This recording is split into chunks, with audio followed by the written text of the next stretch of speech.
sometimes before class will start, I'll hear something like, one time I heard a boy say, like, morality is subjective. And so what's your advice on, like, talking in a group when you're, like, the only one with this belief? Good. First thing I would highly recommend you do is get the book Tactics by Greg Koukl, K-O-U-K-L. But second thing, instead of making statements, I would ask questions. Like, if all morality is subjective, then how do you believe in justice? Or if they have something that they really hold dear politically, maybe they are very strongly pro-LGBTQ, you might say to them, are you saying that there's nothing wrong with gay bashing? That that's just a matter of opinion? Obviously, that's not the case. Look, if there is no God, there's no justice, there's no right or wrong. Hey there, my friends. Stan Gray here with TRQ, The Right Questions, where we dive into these little topics about religion and atheism and deconstruction, things like that. I'm going to put it right out there right now, before anybody says something silly in the comments again. I have read the entire Bible. I've gone through it multiple times, and I've studied probably more than 90% of all Christians in the world.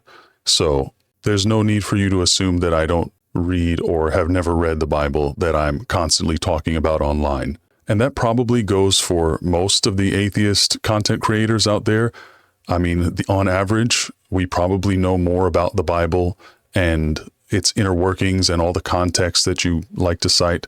We probably know a lot more about that than the average Christian. And that's kind of how most of us ended up in the position that we're in, not believing this stuff. So I just wanted to put that out there real quick in the beginning of this video, because I've been seeing it a lot in the comments. Every other comment from a Christian that I get says, oh, you clearly don't read the Bible, or you've clearly never read the verse. I mean, like, what do you think I'm doing here? Anyway, this is another short message from Frank Turek, Dr. Frank Turek, featuring this clearly troubled young girl who's been dealing with isolation and having trouble defending her views. Turek gives some very interesting advice. I am going to have to look into this book, Tactics, that he mentioned. I haven't heard of it before looking at this, but I assume that's probably about how to debate and how to maneuver yourself through difficult situations, conversations, things like that. That's what I imagine it's about. I don't particularly struggle with that myself, but I might check the book out anyway. So there's a few things that popped out to me, and I know this is a short snippet of probably a much longer talk that Turek did, but he put this out as a short, as a little bite-sized snippet for people to look at and hopefully respond to. I'm sure he likes when Christians respond to it positively, so he must also want people like me to respond to it as well. Or at least I'm sure he doesn't mind it, even though some of you seem to. So let's go back in and piece by piece, we'll take the video apart a little bit, and I'll tell you what I think about it. Here's something like, one time I heard a boy say, like, morality is subjective. And so what's your advice on, like, talking in a group when you're, like, the only one with this belief? Good. First thing I would highly recommend you do is get the book Tactics by Greg Koukl, K-O-U-K-L. But second thing, instead of making statements, I would ask questions. Like, if all morality is subjective, then how do you believe in justice? Okay, problem number one. And Frank Turek is one of the most prolific perpetrators of this technique, this apologetics style. Rather than be able to create a convincing argument, the hope is that you can trip a person up into getting them, painting themselves into a logical corner that you find advantageous, that'll be easier for you to prove your point.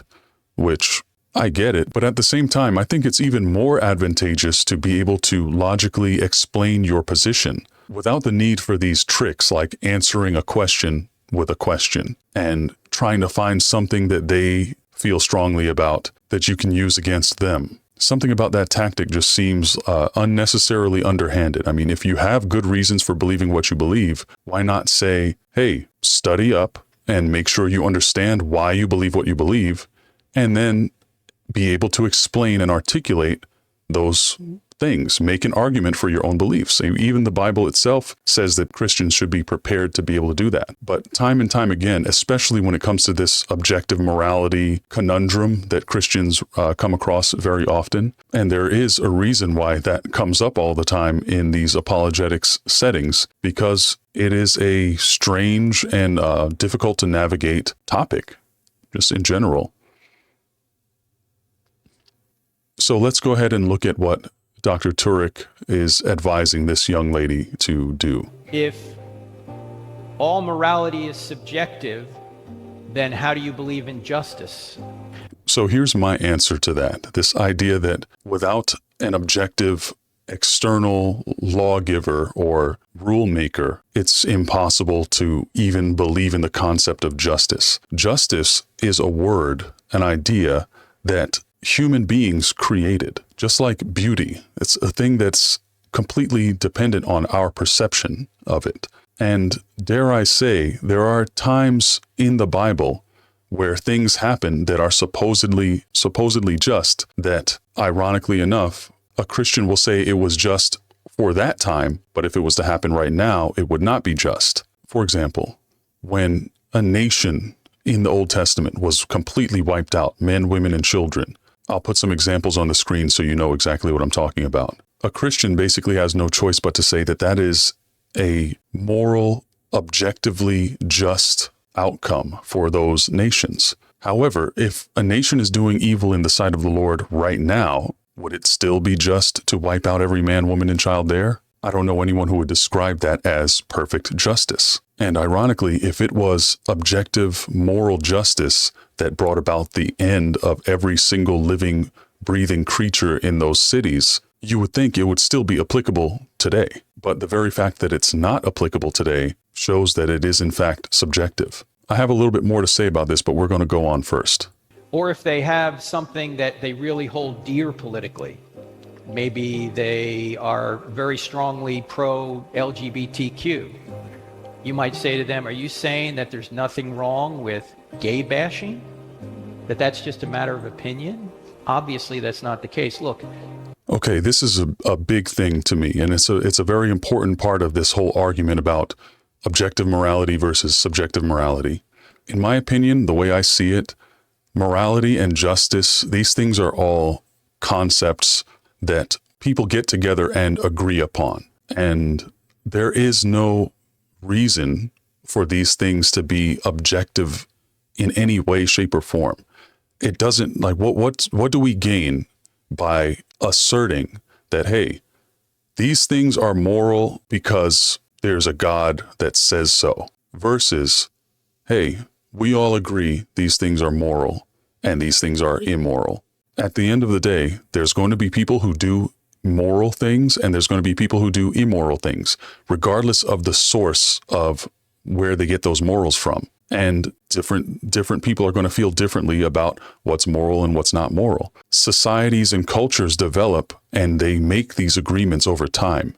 And generally speaking, because of the evolution of human society and cultures around the world, just like most animals know that it's not very productive to be murdering everyone all the time, human beings know the same thing. That's otherwise half of the species on this planet they'd be long dead by now. From an evolutionary standpoint, most living beings on this planet know that if they're going around killing each other to the point where they are depopulating themselves into extinction, they know instinctively that that's not what they should be doing, so they don't do it. Human beings are pretty much the same. Most of us are aware that you can't go around killing every single person you encounter. Because number one, it's going to be very difficult for you to survive if you do that. Number two, other people are going to be very upset about that and they're going to have something to say to you about it.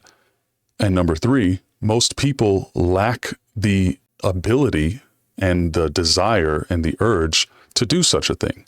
So if people in general were to just say, hey, you know what? Anybody who murders, we're going to deal with them. There's going to be consequences. Let's all agree that if anybody murders, there's going to be consequences. Therefore, murder is wrong. Same thing with stealing. Same thing with cheating. You don't need this teddy bear pacifier of the idea that, hey, there's this big daddy in the sky that he's the one who says all this stuff is wrong and that's why it's wrong. I mean, what does that really do for society other than maybe scare some people into following the rules that, human beings set for themselves anyway? When an apologist or a Christian asks me, oh, so are you telling me that it's not objectively wrong to do X, Y, Z? I have no problem saying, no, it's not. It's not objectively wrong because nothing is really objective in our culture. Cultures disagree on certain things. I mean, is unaliving someone objectively wrong in itself? Not really. Sometimes that's the only way to handle a situation. Sometimes it is wrong. That means it's not objective. It's not objectively wrong. And if we're going to play this game of answering a question with a question, if a Christian asks me, oh, well, is murder just an opinion? It's not really wrong. It's actually just an opinion and you feel that it's wrong. If you ask me, yes, it is an opinion. There is no higher being, in my opinion, that's dictating whether that's right or wrong. But effectively, that opinion doesn't matter because effectively, in practice, if you go to the police station right now and tell them that you're planning to unalive someone, you're going to be removed from society, most likely. So what does it matter if we've all agreed as a society that it's wrong to do? What does it matter? Why do we need a higher authority to back that up? And on top of that, there's a series of questions that I would also ask. Okay, is it morally, objectively wrong to punish somebody by unaliving their toddler? Is it morally wrong to unalive a girl's entire family and then take her against her will to be your wife? Is it morally wrong to send someone to lie to someone else when that lie causes that person to get killed? Is it morally wrong to own people as slaves and pass them down to your children as property when you die? Is that subjective or objective? Is it morally wrong to tell someone that they're going to have to sacrifice their own son in a fire just to see if they would do it, even though you already know that they would do it? Is it morally right or wrong to aid someone in a battle, help them win a battle in exchange for them sacrificing their daughter to you as a burnt offering? These are all things just coming to me off the top of my head. These are the classics, I like to say. So if you don't think I've read the Bible, some of you probably have never even heard some of those stories and are going to have to go look them up. So, just saying.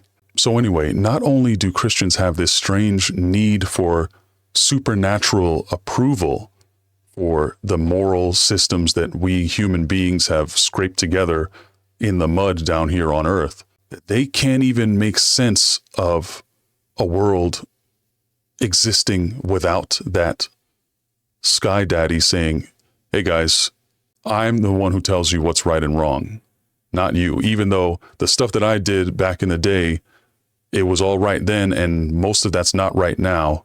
Even though I didn't really give you any objective moral teachings, don't worry because I made the final decision and do with that what you will. Not only do they have that infantile need for approval, but they also really have no leg to stand on as far as any objective moral teachings that are not canceled out elsewhere in the Bible, as far as whether they're objectively moral or not. If you look at those examples, I mean, all those examples that I said earlier serve to illustrate how even moral teachings in the Bible are canceled out by other verses elsewhere and other actions that God either does or commands. And here's the thing.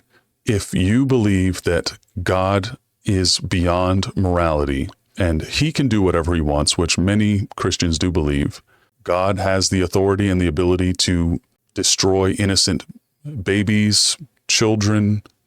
He can send a flood and wipe out every damn body if he wants.